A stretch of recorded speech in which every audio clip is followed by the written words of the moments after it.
begin with that breaking news. For the first time in more than 30 years, Congress has blocked a D.C. law from taking effect.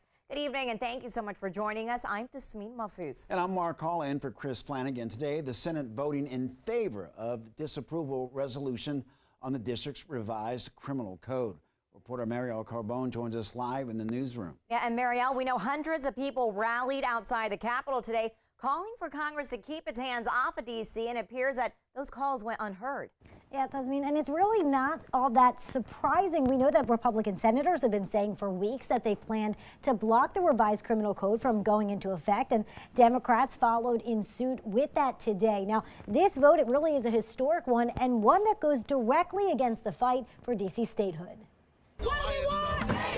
As supporters of D.C. statehood rallied outside the Capitol, Hands off D.C.! lawmakers testified inside about why a D.C. law should not be allowed to take effect. These ideas are crazy, folks. Blocking D.C.'s crime bill will be a victory for common sense. Wednesday, the Senate took up D.C.'s revised criminal code. The code, which took 16 years to rewrite, aimed to clarify crime and punishment in the district and realign sentencing guidelines with how judges are actually sentencing people. In some cases, that meant lowering penalties, and in others, raising them. Why would they even consider sending such a weak on crime message? The yeas are 81. In an 81-14 vote, the Senate moved to block the law. And the joint resolution is passed. Following in the footsteps of the House, which first passed the disapproval resolution last month.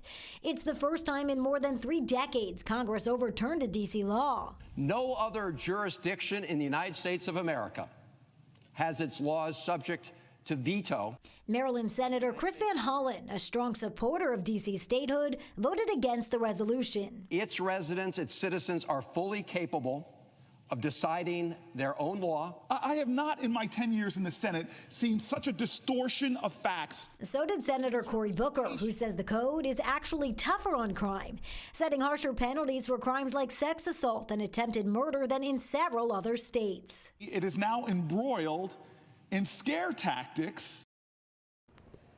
And President Biden does have the power to veto this resolution, but Mark and Tasmin, we do know he has already said if it passed, he would sign it into law.